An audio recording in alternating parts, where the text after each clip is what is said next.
Hello, everyone. Good morning or good afternoon. This is Jean-Daniel Roussel, President of the JavaCard Forum, and it's my pleasure to welcome you for this first webinar into our 2023 webinar series of the year. Today's presentation is from Heiko Kruse, Head of Technology and Expertise, IDEMIA, and is on the upcoming EU 5G certification scheme. One of the most important features of JavaCard is the security it brings, which made it successful in several segments such as banking, identity, or telecommunication. Our embedded SIM today use JavaCard technology and are certified using common criteria technology. Recently, the European Commission started the definition of a new scheme called the EU 5G that will touch the certification of the embedded SIM and the way it will be certified. Heiko is responsible for the evaluation of new technology, strategy development, and the representation of IDEMIA in telecom standardization organization. Before working in this position, he was head of the product line 3G, head of technology innovation and standardization, and before that, head of product management telecommunication. Heiko held previously several positions in product management, marketing, and sales at IDEMIA. He has a degree in electronic engineering from the University of Bremen, Germany. You will be able to ask questions at the end of the presentation. We will open the microphone. You can also post your questions on the chat. They will be answered after the presentation. You will receive a copy of the presentation, and the presentation also is recorded and will be on your YouTube channel. And by the way, you can also look to the past year's webinars in the YouTube channel of the JavaCard Forum. With this, Heiko, welcome for your presentation of the EU 5G certification. Yeah, hello. Thank you very much, Jean-Daniel. A warm welcome also from my side. I have the honor to be the first presenter for this year's series of JavaCard Forum webinars. And as Jean-Daniel already mentioned, the topic is about the JavaCard and the upcoming European Union 5G certification scheme. So then let's directly jump into the topic and see if I'm able to go to the next slide. Yes, so quick view on what I'm going to touch on. So first one is a short introduction and some information about the background. Then some explanation about who or what is ENISA. I'm pretty sure that not everybody knows it. Then what is the EU 5G certification, and where is JavaCard used? And at the end, a short summary. Let's directly start with the introduction and background. So why the European Union 5G certification? So it is a topic that has been discussed into the European Union itself, that there are various critical infrastructures, and it has been identified that the 5G mobile networks are one of these critical technologies that need to be secured and protected. So this was starting somehow in January 2020, where after this coordinated risk assessment, 5G networks have been identified. The member states formed this task for ENISA to look into this. And so the work started on this 5G security certification scheme. In parallel, there is some additional work ongoing, which is the 5G security controls matrix. This is a different topic, but related to the same issue. It's more a guideline for the mobile network operators and their suppliers. What are the topics, technologies, processes, values that need to be protected and how they can be protected? This is some work that is currently still ongoing, and there's some discussion ongoing between ENISA and GSMA on this topic. GSMA has already developed a similar document as a specification that gives some guidance to their members, the members of the GSMA. And I was just being informed that also the ITU is working on something similar. So a new report that will be published by the ITU somehow in, I don't know when, but they're still working on that. There's a first draft on the same topic. So giving high-level guidelines on operators and their suppliers, how to protect the networks and all the processes related to that. Okay, that's for the introduction. Then who or what is ENISA? ENISA stands for the European Union Agency for Cybersecurity. This is part of the European Union. It's an agency, and here you see a list of the topics that ENISA is covering. I took that from the ENISA website, so you can easily find that. It starts from awareness, rising, certification, cloud, COVID-19, then the critical infrastructure, and so on and so on and so on. I don't want to read everything. And they also work on a vulnerability disclosure. When you click on this critical infrastructure, you see there is not only the telecom sector, but there are also the energy, health, finance, maritime, rail, aviation, and internet infrastructure. And on the telecom sector, when you click on that, you see the 5G security, and then you basically get the same picture of this slide that we just have seen in the introduction. Just a brief introduction to ENISA. Then, what is the 5G certification scheme?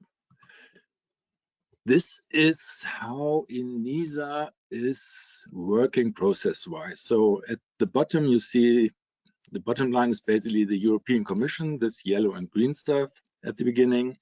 They discuss and they identify, okay, there's a need for some work. They collect some opinions, they take some advice from the stakeholders in the cybersecurity certification. Then they basically issue a request to ENISA to work on a cybersecurity certification scheme in this example. Then ENISA starts to work. They already did what is mentioned there, the sectoral risk assessment. So they basically were looking into the ecosystem, into the different elements, and trying to identify where are the risks, what are the issues there, how they can be solved. They also took some advice from, let's say, the ad hoc working group. And based on that, ENISA started to draft what they call a candidate scheme. And for that, there's also kind of public consultation and advice that is coming from members of the ecosystem. So they have contacted GSMA, ETSI, the European Telecommunication Standardization Institute, for example, various companies in Europe to provide their input and their guidance on how to draft such a candidate scheme for a certification scheme. So when this will at some point in time be in the final stage, they will collect the opinion of the European Cybersecurity Certification Group, the ECCG. And when that is also included, they will finalize this candidate scheme, which will then go to the European Commission to be somehow accepted or adopted and be, what is the right word? Become a law at the end. Okay, that is how they are working process-wise. There are currently 3 schemes under development. So it's not only the EU 5G, it's also the EUCS for the cloud certification, and also the EUICC, which is the common criteria in general. Okay, so let's look into the status of what is the 5G certification scheme. So as mentioned, ENISA has started a so-called ad hoc working group. Here is the scope described, and it basically focuses on the supply and deployment of identified 5G network equipment. So that is one important topic, the 5G network equipment. Then the management of subscriber identities, mainly related to the remote SIM provisioning, including the 5G authentication and roaming, and subscriber connectivity services. So it's focusing on remote SIM provisioning. And that is also currently the state of work and the limit of the work in this certification scheme. Everything is about remote SIM provisioning, and in parallel, the 5G network equipment. The organization of the work is split into phases. In the phase 1, which is already closed, there was an as-is translation of elements of existing schemes into their European Union equivalents. And what that means, I will explain a bit later. Then identification of security and certification requirements. That is basically this risk assessment that I mentioned earlier. The identification of gaps and first outline of the necessary enhancements and or improvements. That is then looking into what is currently available in the market. And there we are talking about topics like the GSMA NESAs for network equipment, the Network Equipment Security Accreditation Scheme. And for the remote SIM, we are looking into things like the GSMA Security Accreditation Scheme for UICC production, as well as the Security Accreditation Scheme for subscription management, so the GSMA SASUP and SASSM. And this work of the identification of gaps was looking into these documents and identified if there are any things missing, what is missing, and how to be able to improve, if necessary, the documents and come to a certification scheme that covers also identified gaps. So this has all been done, and it has been, for the first step, agreed to rely on what is available coming from GSMA and partly from 3GPP, the work on SCAS, and look into a possible second version after this first version has been implemented. So now we are coming to phase 2, which is basically the implementation of the enhancements and improvements and the preparation and drafting of the EU 5G scheme, where we are currently, or where ENISA is currently in the middle of this phase 2. So there are first drafts available of this 5G scheme, but it's not yet finalized. Okay, that's about that. Now let's look a bit more into the technology behind that and where's JavaCard involved. So during this work on the certification scheme, it has been identified that also mobile ID or eID is a very important topic that needs to be covered as well in this work. It was not part of the original mandate, but it has been agreed to be, well, there has been enough pressure to get this also work. So the question is how to bring an eID application on a UICC independently of the mobile network operator. I mean, in the past, the UICC was owned by the mobile network operator. With the embedded SIM concept, this has already changed, but still there is security relies heavily on mobile network operators. But the GSMA has been working on the GSMA SAM specification, which stands for Secure Application on Mobile, which basically is an independent security enclave that can host applications coming from third parties, so independent of mobile network operators. And these apps are normally in JavaCard. So problems that are related to, let's say, cryptographic functions and the implementation of applications that make use of cryptographic functions rely on the features of the operating system of the UICC to a certain extent. And that's why there are some guidelines, and these guidelines are depending of the manufacturer of the operating system of this UICC as well as on the hardware features. So these guidelines are different from manufacturer to manufacturer and from hardware to hardware, operating system to operating system. That makes it difficult to develop an application that is cryptographically critical and needs to be certified. And so talking about certification, you have certainly the platform certification, and then you have also the application certification. If you want to have both to be level high, which means equal to common criteria EAL4 or AVA 1.5, then it's becoming difficult when you have to develop the applets depending on the crypto support and related to the guidelines of the platform. And then the certification gets quite complex. You can imagine if you have different applications, different platforms, and you need to have a combined certification, it's getting complicated. So let's look a bit into how the structure of the eUICC looks like. So here we have let's say a normal eUICC or embedded SIM with the generic building blocks. You have the hardware, you have the platform layer, so the Java card platform and the eUICC APIs. And on top of that, you have the application layer, basically the eUICC domain, which is then enabling the download, enabling or disabling of profiles. Here you have two different profiles, one an enabled and one disabled state. And that is basically controlled by the, let's say, telecoms area. So it's the telecoms secure area. Now with the SUM, you have a parallel security domain, the SUM-SD, which allows to load third-party independent applets that do not rely on the security of the eUICC itself.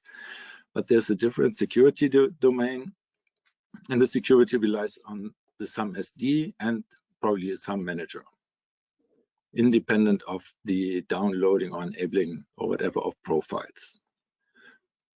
And that is basically then the platform to load also EID applets. The problem when you look, so this is a very simplified picture on the left-hand side. So you have the telco space, so the profiles, and you have this third-party space. And when you then look at the certification approach, so you basically have the hardware that can be easily or is normally easily certified against EAL5 or 5+ or even EAL6. And then you have the operating system, so the Java card and global platform that is normally also certified against EAL4+ for the embedded SIM. And then you have the applications, and now the idea is to overcome this problem of the different guidelines and the differences between the different operating systems, their guidelines, and the applet, to have an additional API or additional layer, which is called here CSP, which stands for Crypto Service Provider, which provides then a common interface between the eUICC and this secure application, so the CSP API that is mentioned there. So also the CSP, Crypto Service Provider, can be certified against EAL4+, and then the applications themselves, as there are no security critical functions anymore inside the application itself, everything is managed by the operating system and the CSP. The applications can be certified against a much lower level, and it's basically targeting EAL2+. And this overcomes, at least according to some ideas, this problem of the certification of different combinations of applets and operating systems. Okay, so next slide. So this is then the picture with this additional abstraction layer, the CSP, that is also part of the platform layer, but provides then this common interface.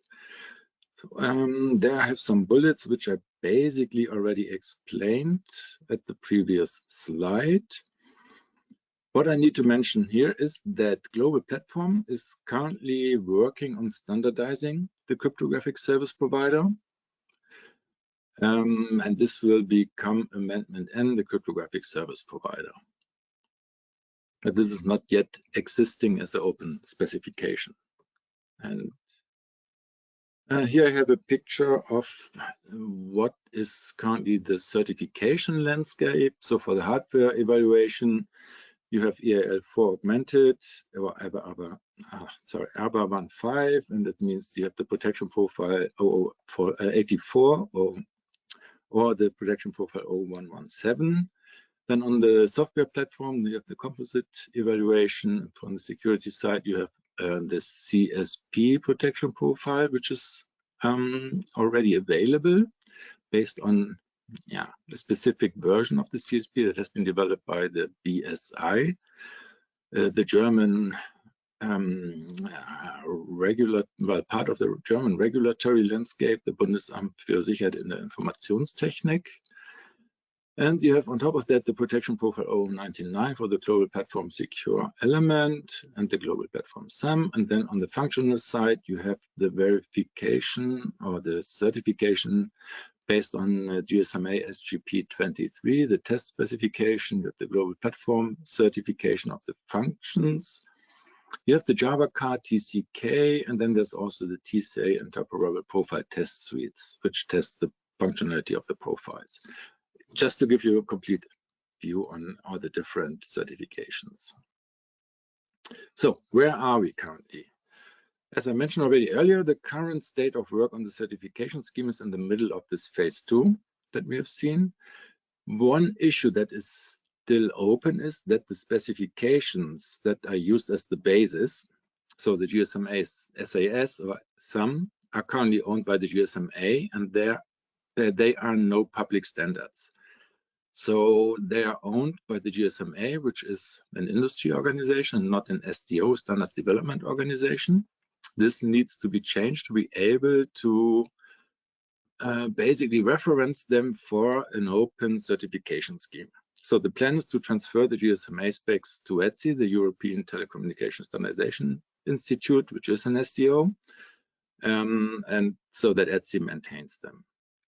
Also, there's the problem that for the CSP, there's no standard yet existing. And as I mentioned, Global Platform is working on developing such a specification. Okay, then what will probably happen at the end? This is just ideas so far. There's the idea to have maybe 3 different eUICC labels, certification labels at the end. So the type 1 is basically eUICCs that support third-party applets that require a high security assurance level and need to run a separate security domain. So basically this picture that we have seen with the SAM and the CSP, that means that such eUICC shall embed the SAM and the CSP to host the secure applets, and that could be a type 1 certification. So they get the label, whatever, fully certified or whatever that may be called. Then you have a type 2 eUICCs that support third-party applets, but within the telco profiles. So that means there's no need for the SAM, the secure application on mobile, as a separate secure domain, but they can run on the telco security as they are part of profiles, and they may support the CSP that helps to develop secure applets within profiles. And then the third type, that would be eUICCs that do not require third-party applets at all, for example, for IoT devices, which where the eUICC does not need to support the SAM or the CSP. But as I said, these are just ideas. It probably goes into this direction, but we will see. Then what else? Where is Java Card positioned?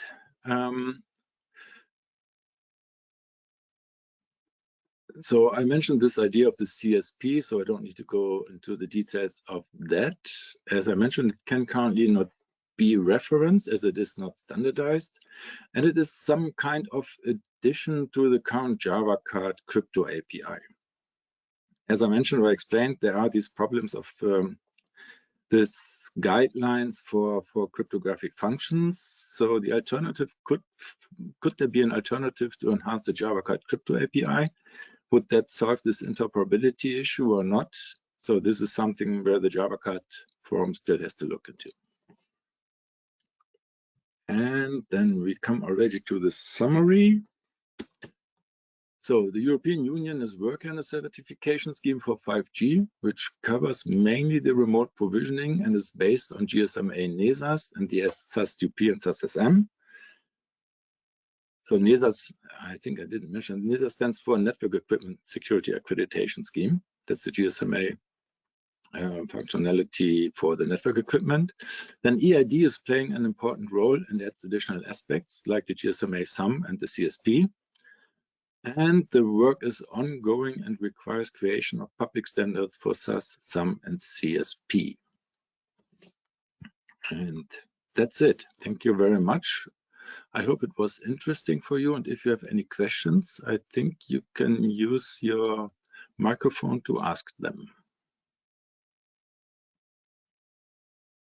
Thank you, Eiko, for the presentation. So we open the microphone if you have any question, and let me check also if we have questions in the chat.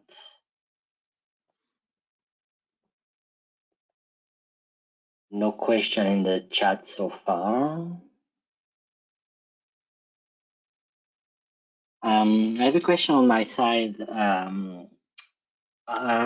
Today, as you presented, and all the embedded SIM are certified worldwide using the GSMA certification scheme. And with the changes that are proposed, who would be operating this future scheme? I understand it will be transferred to the ETSI, but at some point somebody has to actually do the certification. So who would be operating this scheme? In fact, the GSMA or some other entities? And will also this be affecting the vendors of embedded SIM worldwide, because not all of them are located in Europe? So 2 questions in 1 question. Okay, first question, who would run this certification scheme? That's a good question. I have no idea. It's by the European Union, but which organization within the European Union? To be honest, I don't know. If there has to be something implemented or created to run this, I have no idea, sorry. And for the second question, if somebody wants to sell products in Europe for the embedded SIM, he has to fulfill the certification.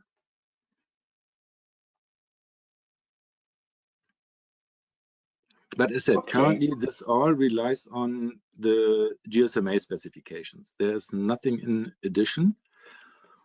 Maybe just this differentiation between the 3 different types that may come, but the certification itself is basically what is currently already done for each and any eUICC.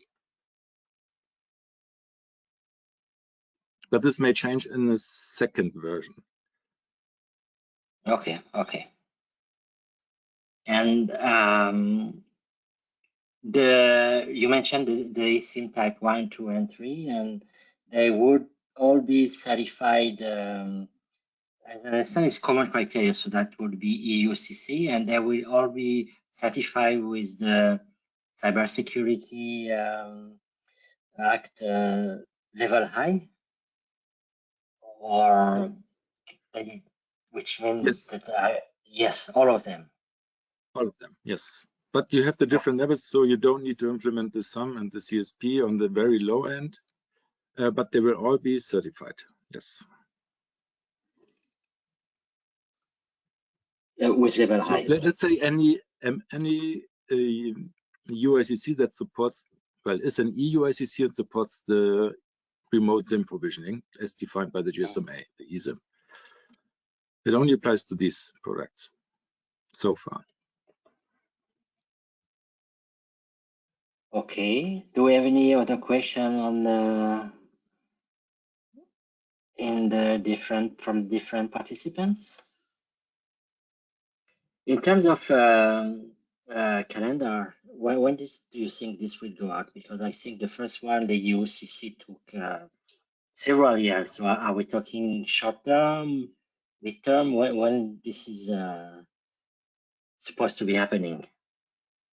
Well, the original plan was to have it ready at the end of this year, but ENISA already changed the plan because they realized this is not possible. For the crypto service provider, the work has basically just started in global platform, not 2 months ago or so. And this will certainly require some time, also considering the usual procedures within global platform with the different reviews. So I don't know, to be honest, but probably somehow in 2024, if everything goes well. Oh, okay. So it's quite short term. Yeah, it's short term. Yes, there's a lot of pressure on this, coming from the political side, not from the manufacturer side. Okay, understood. Okay. There is a question on the chat. Yes, is it supposed to replace the embedded secure element? It is true because today in some phones you have both embedded SIM or embedded secure element, and so what will happen? Yeah, Any hint on this?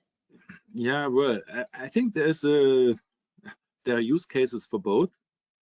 I think for EID, the objective, how it is seen currently by, let's say, ENISA, is to have it on the embedded UICC and not on the embedded secure elements. So because there you have the certification scheme, you have some trust in the security and capabilities. And then this could be used as a basis for an electronic ID. For the embedded secure elements, it's a different story.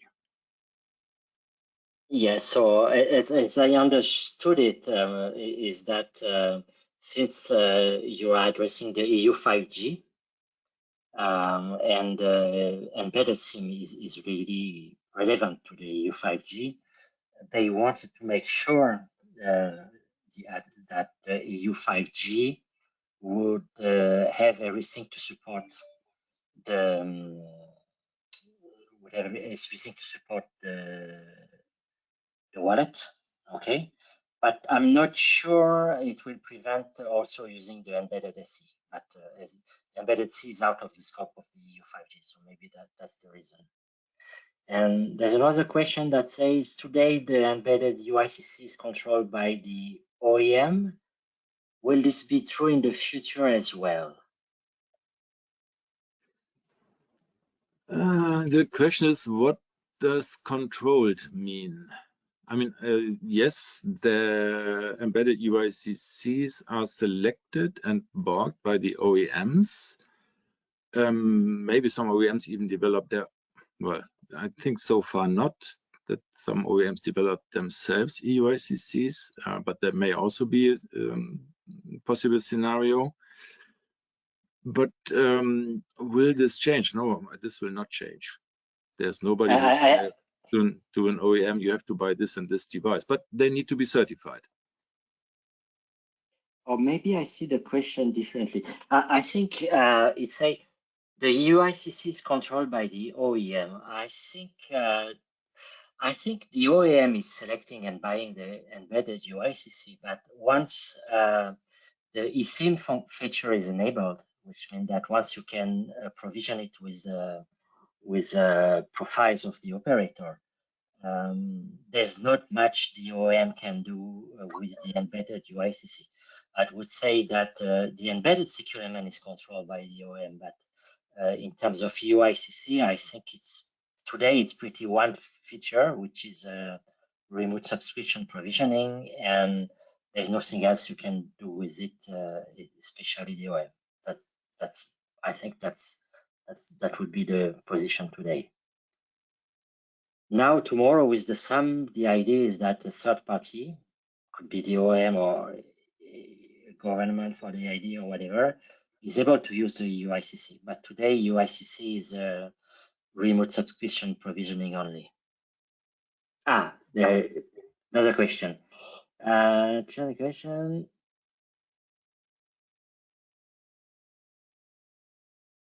An EID sure need to deploy with the OEM independent if it's ESC or eUICC. Maybe you want to ask the question directly to make it. No, this secure application for mobile area, the SAM area, is it's an independent area and it's not controlled by the device, but the access is controlled by what is called the I think it's SAM SM, the SAM subscription manager, however that abbreviation stands for. So there's an entity that is going to manage this. Who is basically controlling this entity is another question. And this is also something, well, we are touching here thin ice, because this also depends on what is the scheme, the security scheme behind this loading of an EID application, and who is going to trust this. So this is again another ecosystem. So for the GSMA, you have a certification authority that has been selected by the GSMA that manages basically the certificates for the remote SIM provisioning. But for the SAM, it can be something completely different. So there's also some kind of certification authority, but who is basically selecting this, who is running this, who is trusting this? It's still a lot of question marks behind that. So I'm not really able to answer this question. And then there's a question, the CSP API will replace JavaCat. No, it's an addition. The CSP API is basically a layer on top of the JavaCat API that tries to avoid this interoperability issues that you may face. And it also tries to make the certification easier as it implements all the cryptographic functions of the applets. This is at least the idea behind that. So it's not replacing the JavaCat API, it's an addition on top of the JavaCat API.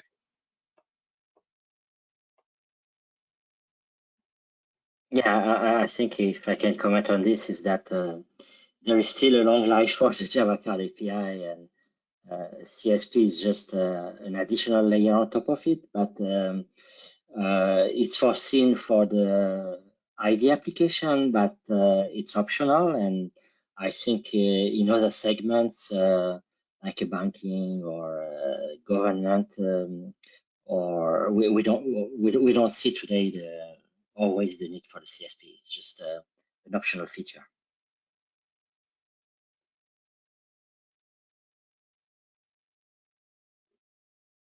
Do we have any other questions?